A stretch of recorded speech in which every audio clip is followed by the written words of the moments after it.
I'm showing, I am showing 6:30 on mine. Leland will continue to monitor the participants entering the room. For those of you who don't know, I am Greg Stevens. I am the program leader or the issue leader, which is really just a fancy title for the one that tries to keep us all going in the right direction. And the staff does the same in return with me. So Leland Bunting is also on. He's to my right here, although not sure where he might be on your screen. Leland does our club programming, our volunteer management, and a whole heck of a lot more. Brenda Kenny, it's been a while. Nice to see you there. So welcome, folks. Appreciate you guys joining us. Appreciate you taking the time. Again, by looking at the turnout that we have tonight, everybody's taking this very serious, as are we. And I can't tell you how nice it is to see some of your faces, all of your faces, the ones at least that I can see here tonight. It really just shows how much, you and your families have been and still will be dedicated to our program. And when we are able to flip the go switch here, which is coming to us very rapidly. So we are very excited to have you all on tonight. Very quickly, I'm going to share a screen share with you, which I am not the best at, so bear with me. We have an agenda tonight. I already introduced you to the staff. I'm going to give you a quick update on our program. And then we are going to thoroughly, and that means line for line, which I apologize for, walk through our safety reopening plan and our assumption of risk form. I can't state this enough, folks, that the safety reopening plan must be signed by all leaders. And this is all parents who are very active within the club program or stay with their kids at meetings or whatnot. We think it's very important for all adults who have some role in these meetings to have received this training. So you will have to have a signed page of this reopening plan, which you will see in a few minutes, sent to the office, along with the next bullet or next number on there, number 4, which is a one-page assumption of risk form. So before clubs can meet, obviously club leaders or anybody involved with the clubs are going to need to send back to us the signed plan, which I'm going to go through line by line tonight, and the assumption of risk form. So that is 2 forms that you'll have to go through, and we'll talk about more that club leaders that are on the phone will have to go through. I'll tell you about a quick timeline, although I'm going to really talk about that more in the beginning. The timeline is after tonight's training, get those forms out to us. We have started getting them in. We'd like to see them be coming in a little bit faster, because the reality is our timeline is that we're going to probably be able to get back to club meetings here with school starts. And so that looks about a week or 2 away that we will be given the go-ahead by my executive director, Bill Schwerd, for clubs to be meeting. Therefore, to do that, you will need to have these forms back to the office. But we will walk through that. So first, let me give you guys kind of an update on the program itself. And I'll stop share this because I know sometimes people like to see others more than that. The office itself. So we have been back in the office for about 6 to 8 weeks now.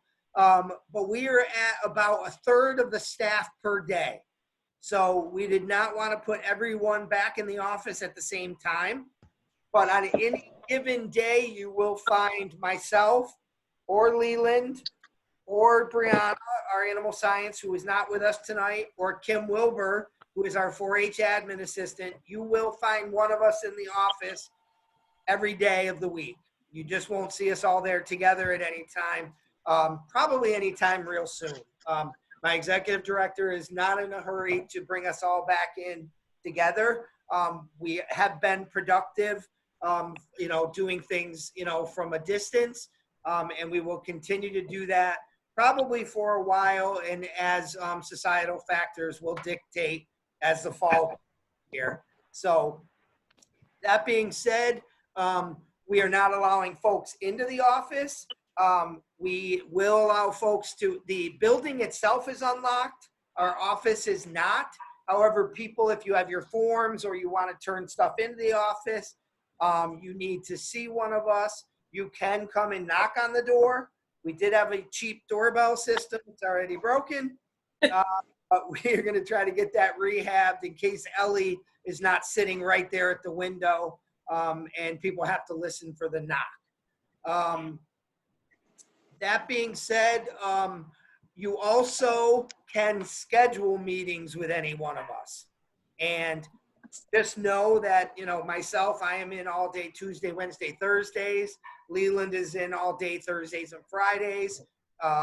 You know, we're all in different times of the week, so you really got to schedule that with us. We will then come out and find a room outside of our office to meet with you if you have those needs. But if you can still do things electronically, we're asking that you do please do that. Obviously, we are in phase 4. This is why we are doing these reopening meetings, and we are allowed to reopen. But I have not gotten the go-ahead from my executive director that we can have a meeting tomorrow night of all the clubs. And there is also going to be parameters around the club's meeting, and you're going to find them out very shortly in our plan. We are still at a 50-person maximum. That should not happen at any club meeting anyway, or capacity that youth are able to be 6 feet apart or wearing masks during that time. We're going to go through it. I promise you. I don't like reading this whole document to you any more than you probably are going to like having it read to you. But we are going to do that tonight. But the good news is, the final thing I'll say before we go into the reopening plan is that we are a couple weeks away from giving folks the go-ahead on having meetings. So I can't tell you how excited I am. I was talking to people about our chicken barbecue on Saturday. It felt like life again for the first time in probably 6 months since COVID came along. And I can't tell you how excited I am for the possibilities of this next 4-H year. So that being said, we are going to get down to the leader reopening document. And that is, we're going to start here with our safety plan.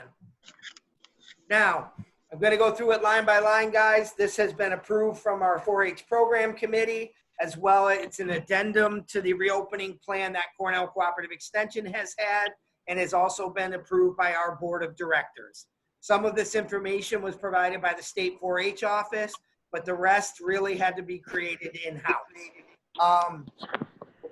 The following is the guidelines for 4-H meetings and programs. All leaders and adults who attend meetings and programs must read this document, be provided training, which is what we are doing now, and sign off before we can resume. If you hold up on signing off on this, it will slow down the process of these clubs being able to meet. One thing I failed to mention in the agenda is when I get done going through these, Leland is going to go into club reorganization for those club leaders that are here. We thought perfect timing in the year to just do both together instead of trying to get you all out at another time. So obviously we want everybody to have the contact information for our staff. Obviously Bill Schwerd is our executive director. I am the emergency contact should something happen, somebody fill out something with their paperwork, you know, things are wrong at the facility, anything happening there, you can contact any one of the three of us, which you see Leland and Brianna are mentioned below me there. We have listed as the health coordinator. When it comes time and you have to do your health review forms for every kid that comes to the meeting, which we will go into in a little bit, those will probably come back to Leland or Kim's area there. So if there are issues there, they will start with Leland and work their way to me.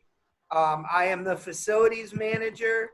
And the other thing I wanted to make note of on that chart is if there's something wrong at the 4-H training center, if you happen to use it, please know that you can contact myself or Bud South. He is technically what's called the facilities manager.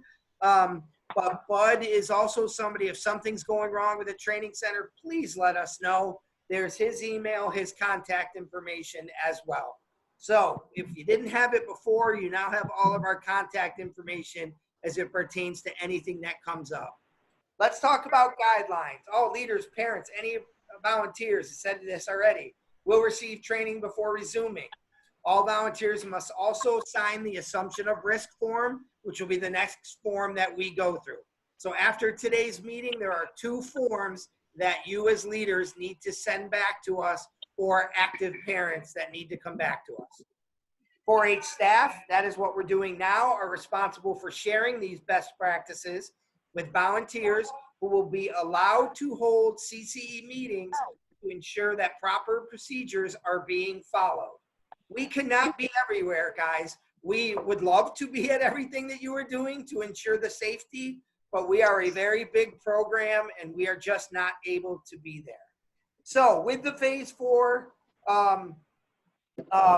going into phase 4 or being in phase 4 now, there are some guidelines there. There's some generic guidelines. There will be no more than 50 people at a meeting. This does include leaders, members, parents, speakers, etc. I don't believe any of you are going to have a problem with this, but please keep in mind that the total capacity is everybody who's in the room, parents, if you bring in a speaker, all of them included. Social distancing procedures include the following best practice. So if our youth are coming to meetings, we are requiring that they wear masks. Now, they wear masks, so that's all participants wear masks, or I should say, or, because it can be up to you as leaders or up to the family to decide. Maintain a 6-foot distance between participants without touching of any kind. So, yes, our youth can take their mask off if they are going to remain 6 feet away. If they come anywhere within that 6 feet, those masks need to go back on, and you need to be sticklers about this, folks. We cannot have this become an issue. I'd rather see the masks on and people be a little warm like we are every day than, something to happen at one of your meetings. There are some things that are going to be changing, at least for the time being. Hold meetings outdoors whenever possible, or at the 4-H training center or CCE space, or at any public facility. You're going to see repetition in this document. This will come up again. We are not allowing meetings in private homes at this time. So what that is, the reasoning for that, your safety, your family's safety, as much as the safety of the participants that come to your home. We do not want to put you in that risk at this time. There are no meetings taking place in private homes. We'll talk more about that as we go down. Hand sanitizer should be available at all times. So if you go up to that bullet above, you're meeting outdoors, you're meeting at the training center, a hand sanitizer provided. CCE office, hand sanitizer provided. A public facility, if a public facility is allowing you to meet at their facility, they should be meeting all the PPE guidelines, which is saying that they have hand sanitizing stations, they have all the proper equipment for you in place to ensure your safety when you're there. For you folks, if you're to have meetings or be at meetings, you make sure that masks are mandatory. We order masks, they are not cheap. Even the paper thin ones, we are not able to provide masks for everyone, but we also recognize by this time, all families have masks. We just need to make sure that they remember to bring them. If you as leaders want to choose to have a few on hand, that is up to you. For people who sometimes forget, I know I've gone into work often and got to the door and said, crap, my mask is at home. So I grab one on my way in the door. So it does happen. Always having hand sanitizer available at all times. We want to try to keep the meetings to a limit of an hour and a half. That's not a problem for a lot of people, but again, it's that long period of time being together. more chances of risk that comes up with that. Hour and a half is what we'd like our meetings for now. Only single-serve, commercially prepared food and drink should be provided. We're not having all kids reach into a bowl of popcorn anymore and whatnot. Single-serve food or drink, juice boxes, single-serving, bags of chip. I know I'm not choosing health right now, but you get where I'm going with that. We cannot have community food and drink. And participants are welcome to bring their own water bottle, clearly labeled, so we're not having others drink out of the same thing. There will be, in the beginning, guys, youth and families who are not comfortable meeting in person at this time. It's so crucial for you as leaders to let them know that it is okay. There is different fear levels in my office, from the highest to the lowest, just in adults. I can imagine with people with children right now, and there may be those that don't fear any of this. I understand everyone's points of view. I do not share my own. I only share the programs. So please know that if people can't participate, there is no pressure for them to do this, and that their spot will be there when they do feel comfortable participating in the program. So the leaders, yourselves, this is when we start getting to meetings, okay? So you have 2 documents that need to come back before you start your meeting. Then you need to have a sign-in form, all right? And we will be providing these as well. You will see samples at the bottom of this document of both 6 and the questions that are below this, because these are 2 things you need to do before your meeting starts. The first is taking attendance. We need to know who was there, and that includes adults. We need to know where the event or meeting was held, how long it lasted, and then you need to include the following. So each youth will be given a questionnaire. There's been a lot of questions coming up. Oh, can I give these to my kids early? Can I get them sent out early and they bring them to the meeting? Yes and no. I mean, day of, sure. Day before, 2 days before, not going to work, because a lot can change in a person's health in that time frame. So we will make some of these forms electronic for you. We will get them all sent out to you, including this document I'm doing right now. It's on our website. It's been sent to you, and we will continue to keep sending it out. The assumption of risk will also be included, but we also will be including a sign-in sheet and these questions on its own individual form. And those questions are as follows. These are just the 3 mandated by law that have to be answered right now.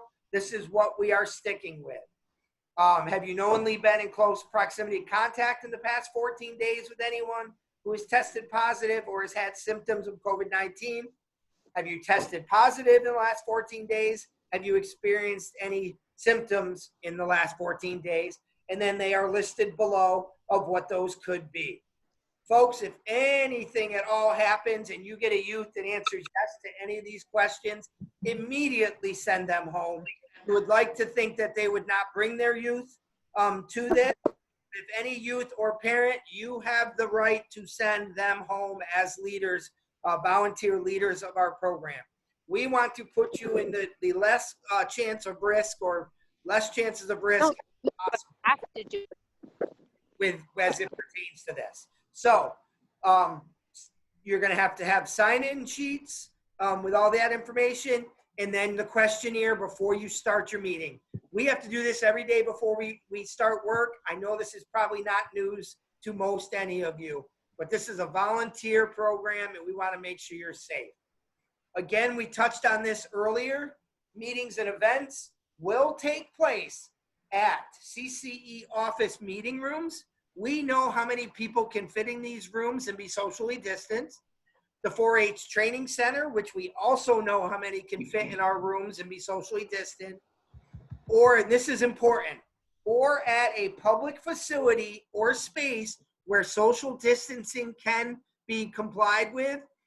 Now, there are no in-home meetings, and any of these, and it may say it down here later, they need to be approved before you're able to meet there. So that is a simple call. I think somewhere it says it has to be approved by me. I fully trust my staff in this. Knowing Leland will probably run it through me anyway. We want to make sure that, and we've already had somebody who says they're meeting in a church. The church is open. They have hand sanitizer. They're able to be socially distant. They have already been approved, even though they're not starting yet. They've been approved to meet there. All right. We just want to hear where you're meeting. Make sure that they have the proper procedures, PPE equipment, anything that's needed there, and make sure you're thinking of everything before we give you the go-ahead. Or you meet at the 4-H training center where we know we have all these supplies, materials for you. The office where we also have all those same supplies and materials for you. 4-H leaders are responsible for having items available to club members. So if you are going into a facility that doesn't have these things in place, you probably won't be approved to begin with. But if you own a farm with 44 acres and you're going to have 10 kids outdoors, on the lawn, and we know for a fact you can socially distance these youth, you need to make sure that you have sanitizer in place. You have some available masks if they're not there. We cannot afford as a program to provide those for everyone all the time. We had 300 when COVID started. We just had to do a reorder because we are completely out and we haven't even had a program. They go and they go quickly, and please be aware of that. We will provide appropriate cleaning items for the training center. I have touched on that too many times. Here's something that's important. Each group, so if you use the office or the training center, you are responsible for wiping down, which we have plenty of towels and cleaning supplies, cleaning and maintaining the area for which you use or for which you have your programs or meetings. We don't know everything you touched when you went in there. We do not know what tables, chairs you set up. You neatly pack them up, I hope, every time you go there. You need to make sure those are all wiped down. We will do the restrooms, all right? So you do not need to do the restrooms. They are going to be being done daily by Bud when we start having folks back in the training center. All adults will receive training on proper use of PPE and hand washing. There are signs, you can't miss them, in every building we own on how to properly wash your hands and properly use hand sanitizer and all of that stuff. You cannot miss it. Quickly, we'll go through the hygiene and cleaning. Adhere to hygiene and sanitation requirements from the Center of Disease Control. This is what's been listed in this whole document. Maintain cleaning logs. This is more for our in-house stuff.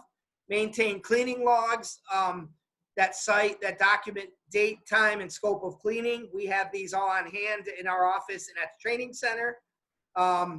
And we don't need to go into the second half of that sentence. Modify high-touch surfaces to avoid unnecessary touching of those surfaces. Skim down. Maybe you can do some things where you're not using tables at everything and it's just chairs, so they're not putting their hands all over the table. Some things like that. Here's another thing. That's very difficult to do a hands-on education program like 4-H in the new normal, which nauseates me to say it because I've said it 10,000 times. Limit the sharing of objects and discourage touching of shared surfaces. So this is going to be different. This is not going to be walking in with a project that is going to be in a bin that all kids are putting their hands in. You may have to do up some single-use projects for these kids to be able to work on at their meetings. It's going to be different. It's not always going to be easy. Leland and I are here for ideas, for help, Bree as well. Anything we can do to support you to get these up and going again. Shared objects, touch areas. If you decide maybe you want to have gloves, throw away gloves that are used by them. That's also a possibility. And then making sure everybody sanitizes, washes hands before and after meetings is so huge. Already said here that 4-H will provide and maintain hygiene stations. We have all that in place. Again, I'm down here in cleaning up equipment. It's your responsibility to properly clean any equipment as well, not just tables and chairs at the training center. This includes chairs, tables, could be firearms, archery equipment for our shooting sports program. and any and all services used by the group. Door handles, if you could wipe those down for us. So you may go in and use the kitchen, but you might think to yourself, well, we met in the big meeting room. We really need you to go in and wipe down that kitchen, any of those surfaces you used as well. And again, I assure you, plenty of proper cleaning materials available for you to use. Communication is important. Again, this is more for in-house. Signage is all up throughout the whole facility. The communication plan has been done with all of us. 4-H, we have seen it far more times doing these trainings for you. But it's important that everybody knows that. Logs of every person, I already touched on that. You guys, we need to be logging who is there. We do have logs of folks who enter the training center. If you are going there just to go in for something, that's when you would write in that log. If you're going there for your meeting, we're going to see your log of who was in the building when you send us in your sign-in sheet. So we don't need you to duplicate it on the log that's inside the foyer at the training center. The club leader will be responsible for taking attendance and ensuring the health screening forms are filled out for each person attending a meeting. If you meet at our office, you might decide, hey, you know what? I'm not going to be able to get back down here in the next couple of days. I might slide them under the door in the evening and Ellie will grab them. I might put them up over the coat rack thing. That's the hiding spot a lot of time for things. And you will email Leland or myself or Bree the next day and say, hey, all my forms are up overhead. We do want to get them as quickly as possible, but we recognize immediate is very difficult to do. I talked about this early. If any member or leader tests positive for COVID-19, they must communicate the results with myself. I have got to know if any of you test positive or kids in your group test positive. From there, we will follow the HIPAA guidelines, which obviously talks to privacy, and immediately notify state and local health departments and corporate, which would be Cornell University, with contact tracing efforts, including notification of potential contacts, such as members or leaders who had close contact with the individual, while maintaining confidentiality required by state and federal laws and regulations. All right. Starting to be able to breathe. We're almost done with my part here. Our exposure response plan addresses the following. That is isolation, containment.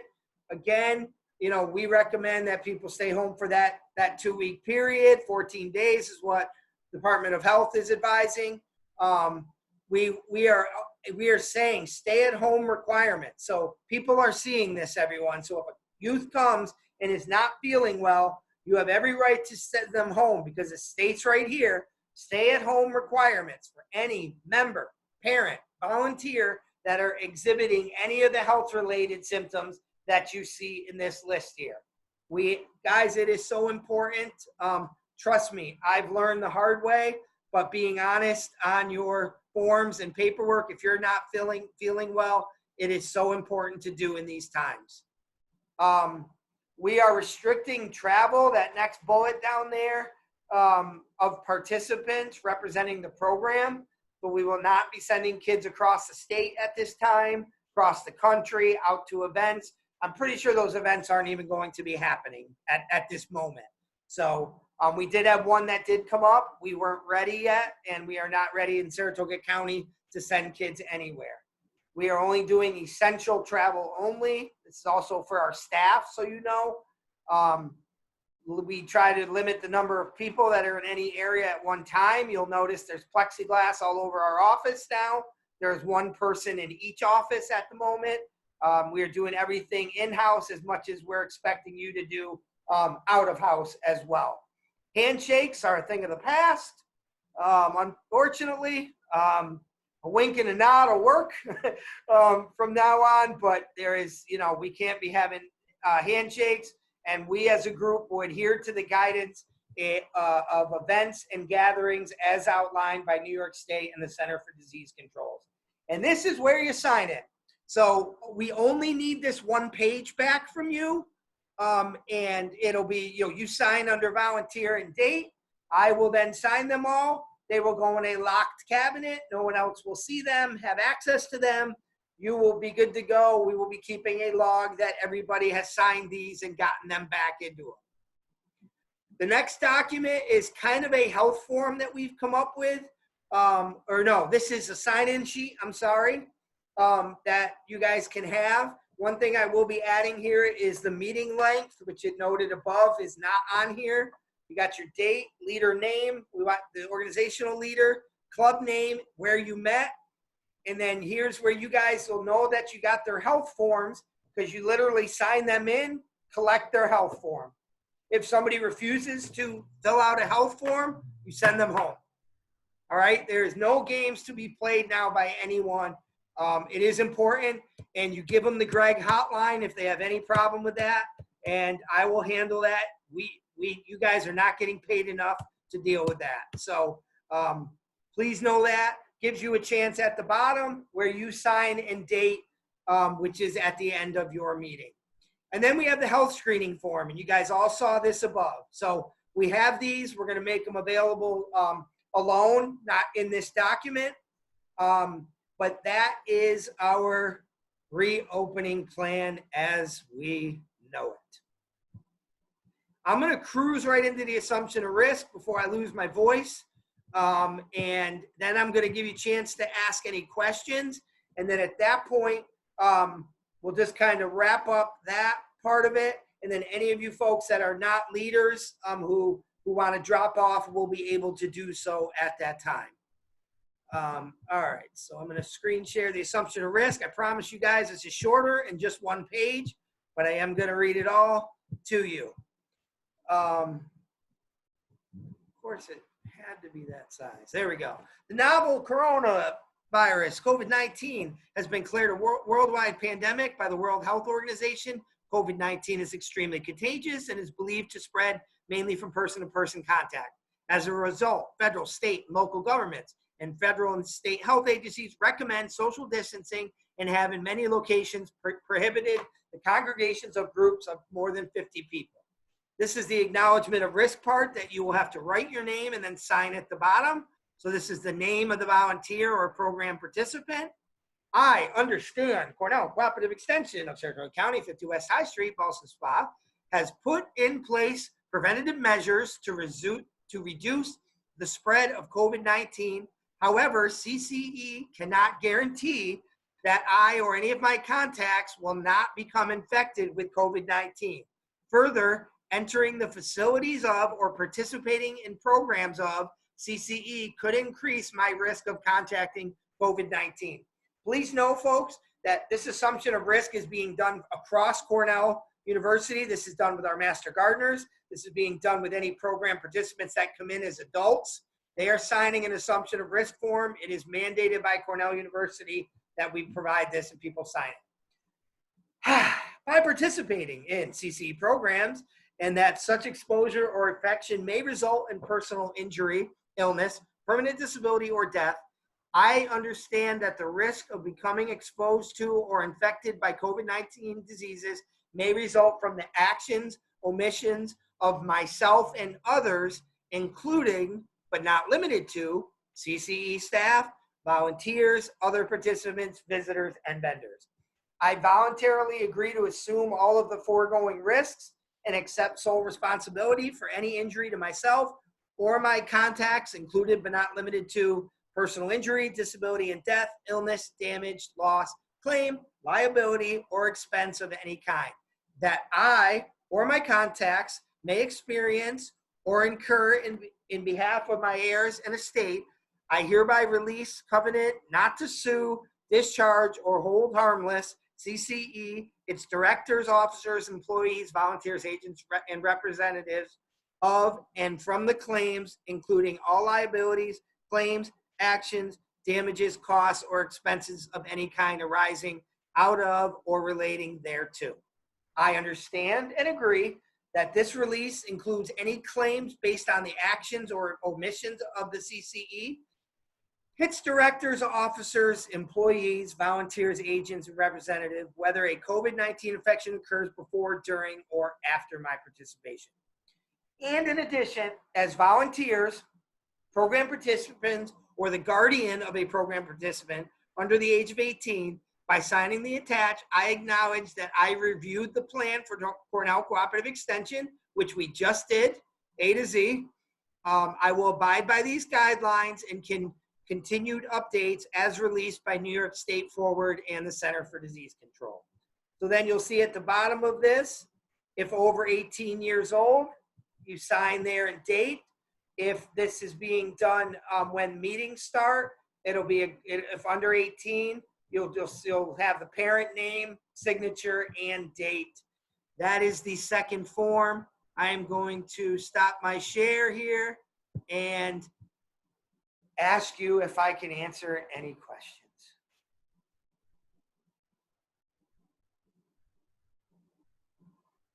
Am I really getting that good at just reading a document?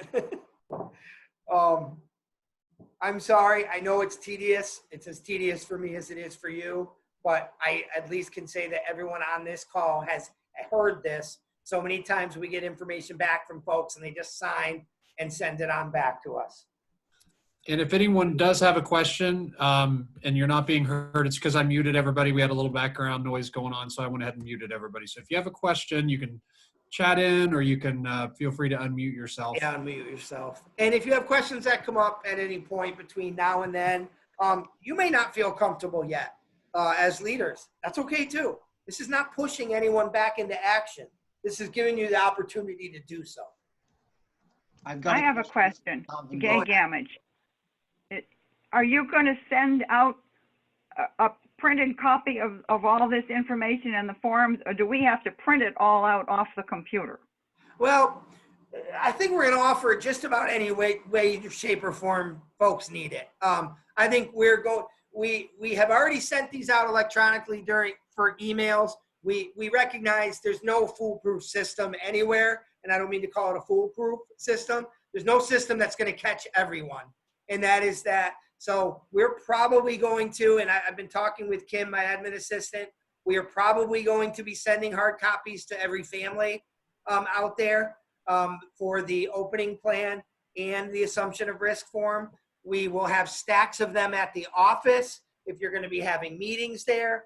We will provide stacks of them, and this is also your sign-in forms at the training center as well, so that you can grab them and use them right there. We have provided them through email already. We have them on the CCE Saratoga website. Leland, what else am I forgetting?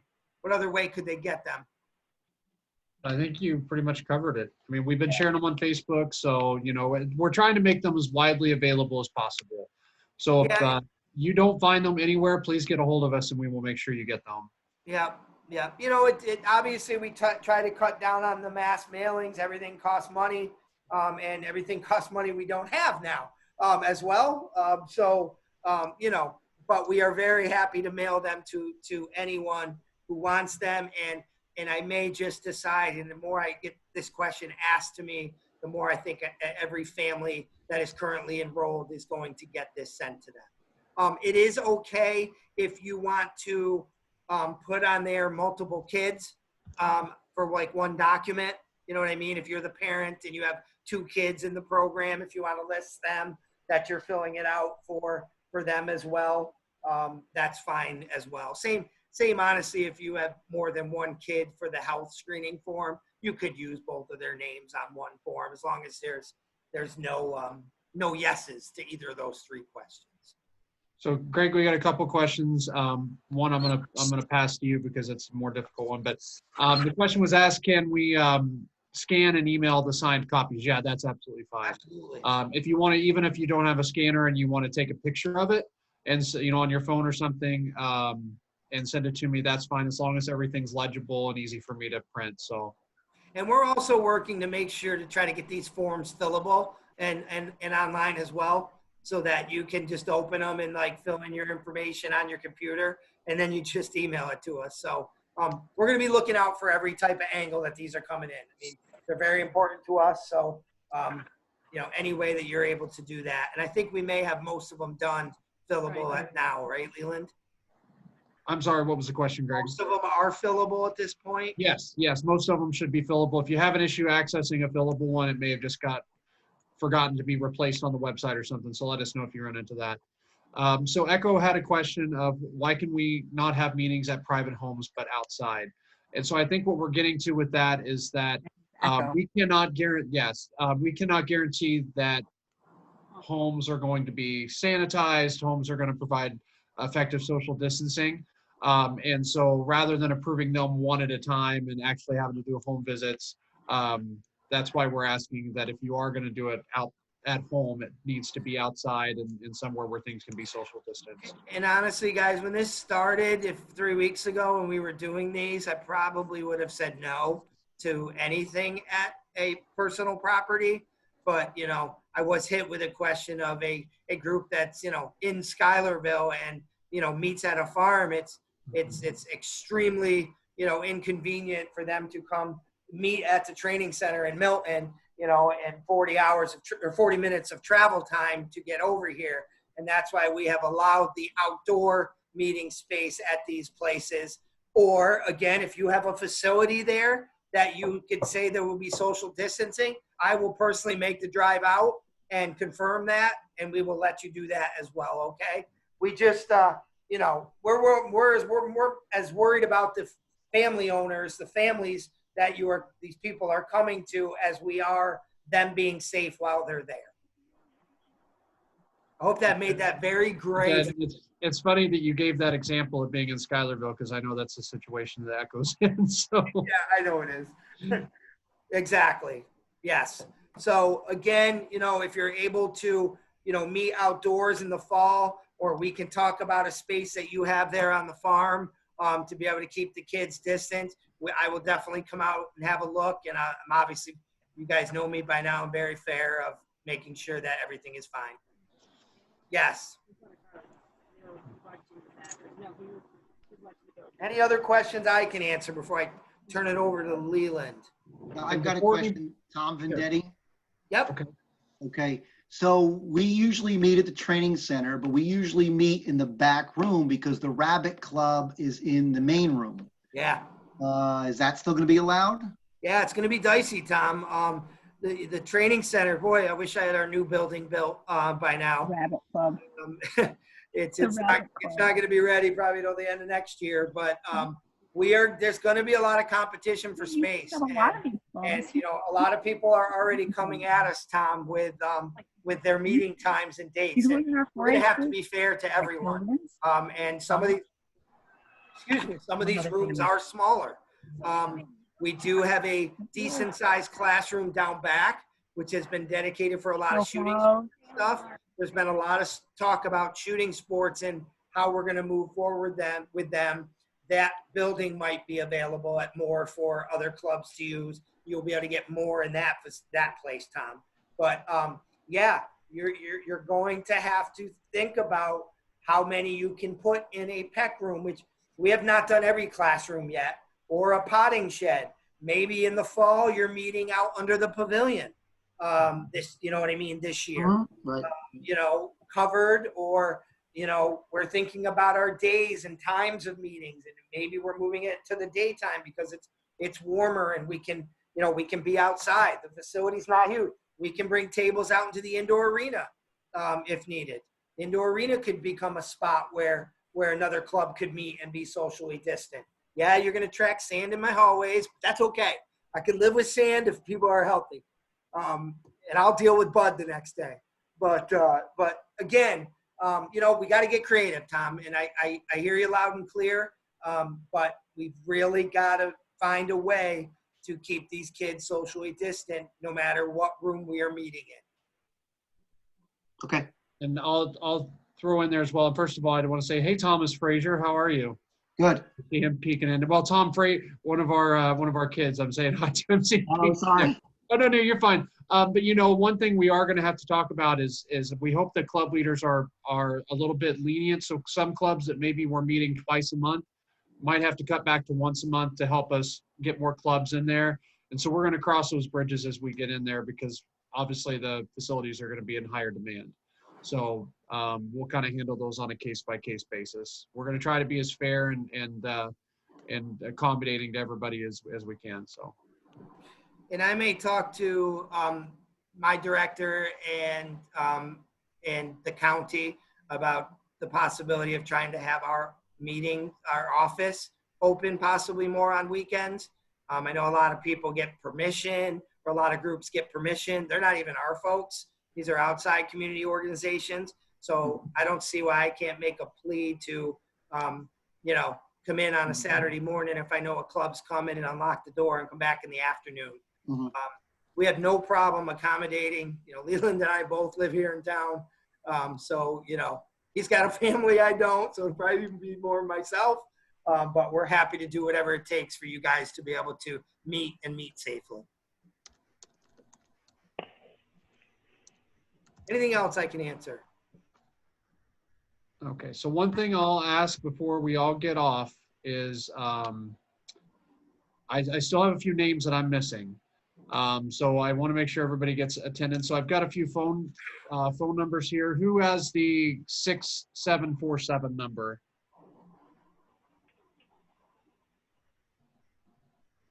No takers? So 518. Their phone's muted too, Leland, so not sure if we're gonna.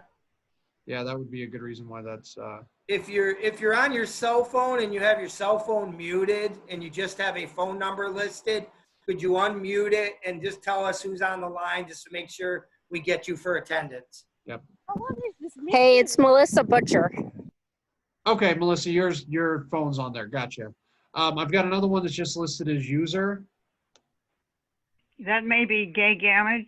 Okay, Gay, I've got you down. I wasn't paying attention when you chimed in there earlier. All right.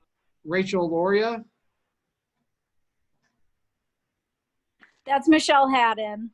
Okay, that's great. Let me make sure I've got you. But I just want to make sure we're not hounding you guys to take this again when you've already done it once. Got those.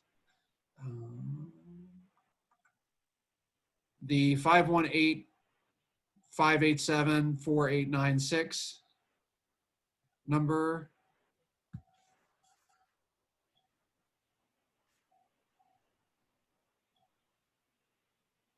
Any takers on that? Oh, sorry guys, I hate making you sit here and listen to this. The 9950 number.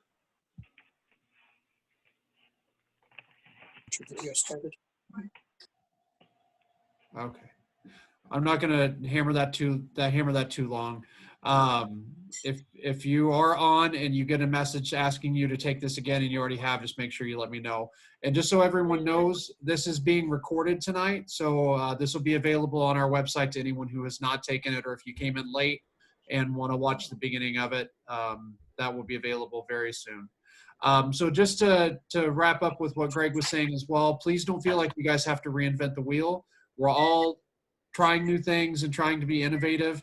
But I know a lot of you guys are doing other things as well as being 4-H leaders. So don't be afraid to reach out to us if you need ideas for how to have club meetings. And on the same token, if you have a really good idea or something that's very successful, please share those with us. Not only because we want to share those with other people, but also we just want to hear really good things. It makes us happy to hear good things happening. So, all right. So if you are not an organizational leader, then you are free to go. Meeting's over with. If you are an organizational leader, I know we've got a couple on. We'll do a quick re-enrollment piece, and I'll just kind of go through what re-enrollment's going to look like for those organizational leaders. Thanks, Leland. Thanks, guys. It was good seeing and hearing from you. Thanks, guys. Bye. Bye. Thank you, guys.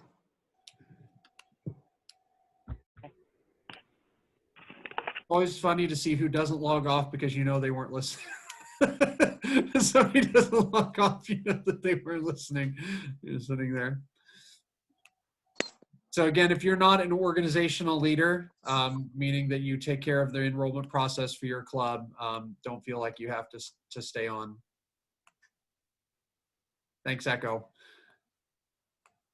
I know we had a few organizational leaders on, so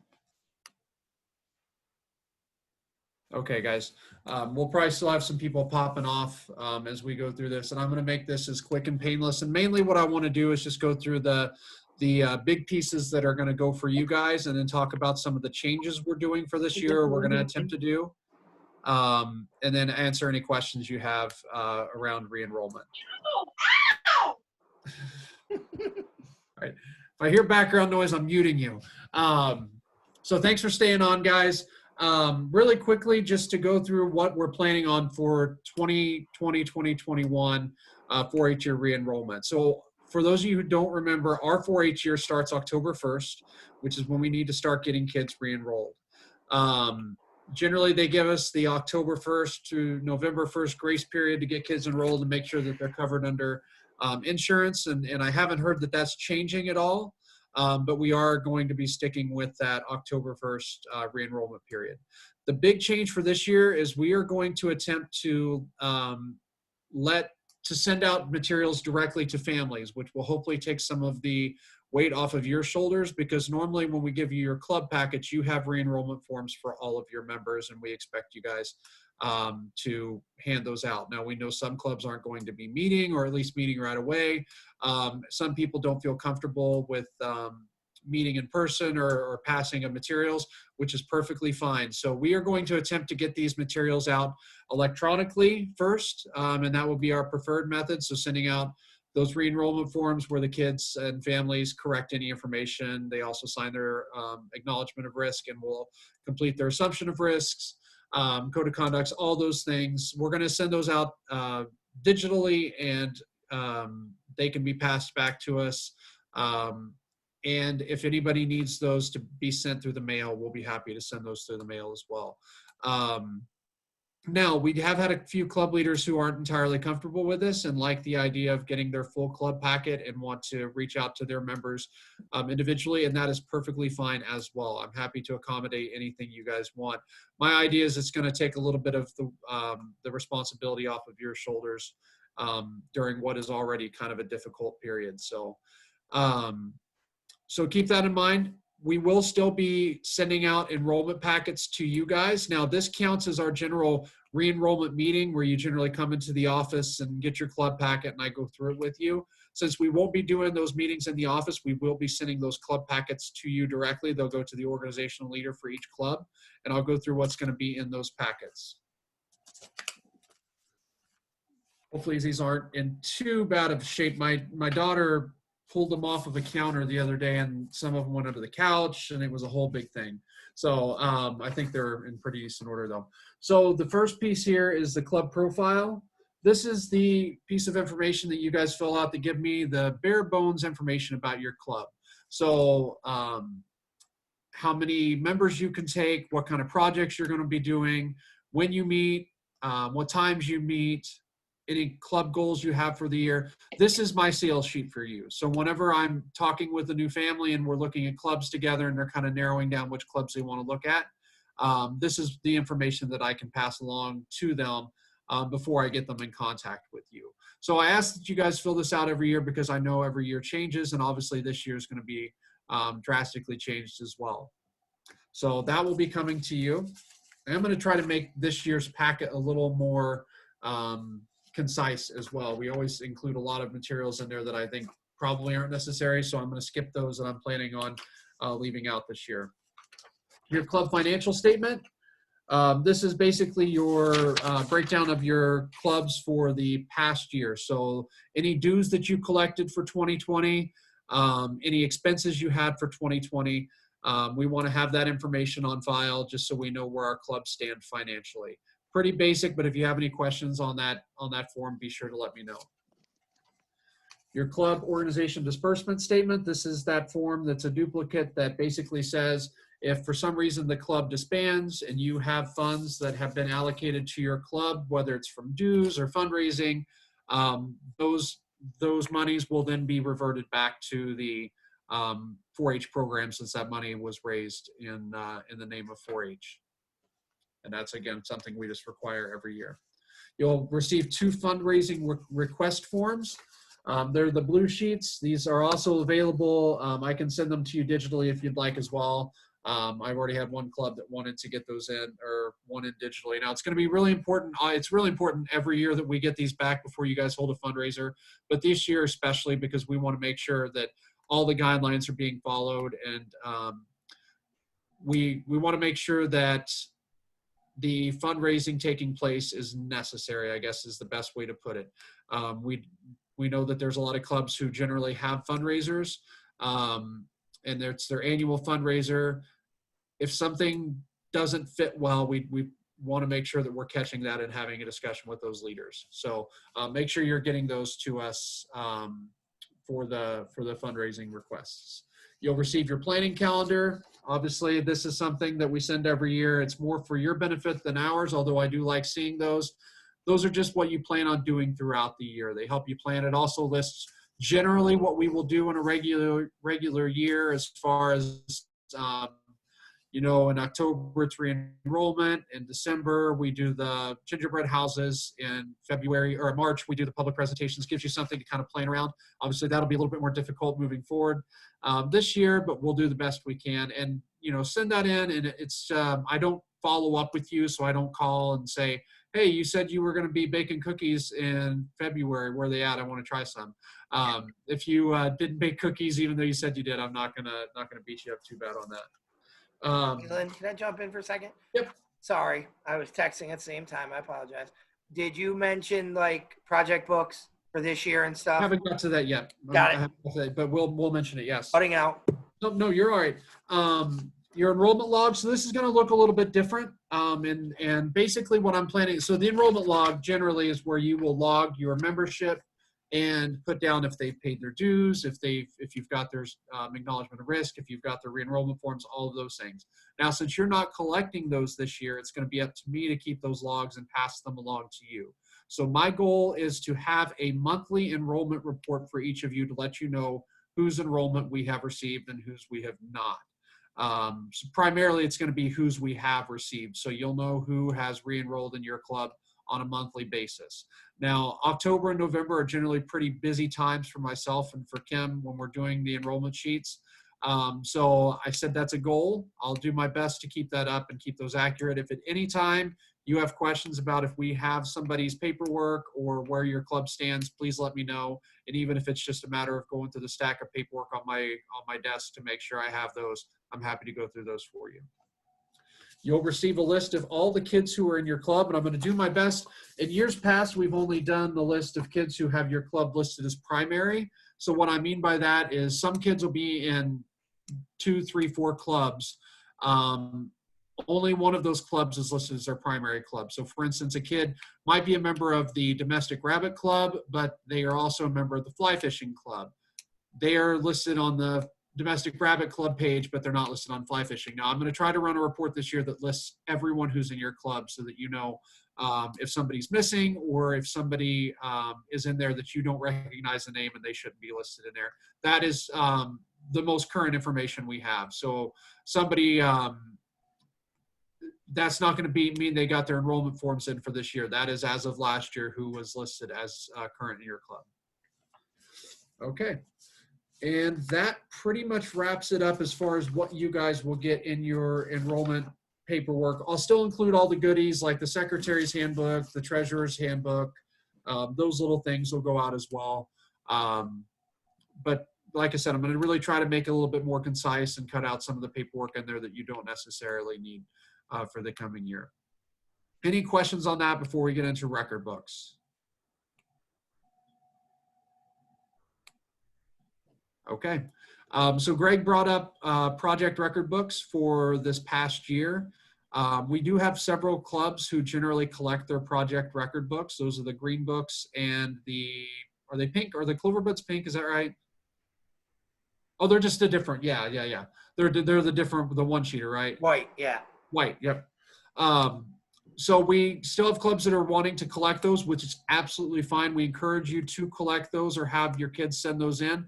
Even if we have a signature that's missing, for instance, you can't get a hold of a parent's signature or they can't get a hold to get your signature, please have the kids send those in. We had several solid months where kids were doing projects at the beginning of the year, and we want them to be recognized for that. So if you have those project record books, or if you need to get them and distribute those to kids, we still have those. Please get in touch with us, but please make sure you're getting those in if kids are completing those. All right. Any other questions or comments about re-enrollment or life in general? The only thing I want to add, Leland, is I had mentioned this in the other calls and forgot here, is that we still would love to try to find some way to have a leaders banquet, maybe an achievement night of some way, shape, or form. We're really just trying to get ourselves back in business here, folks. So the thought process on those. We keep mentioning it in these things, but we have not really gotten to a place. We really need to get some clarification on this percentage of people in a place versus 50 people total. And we're really having trouble finding that, because we could socially distant more than 50 people and have a leaders picnic at the training center. So more to come, I guess I want to say on that, but we have not forgot about 2020 and the accomplishments that have achieved in the 1920 4-H year.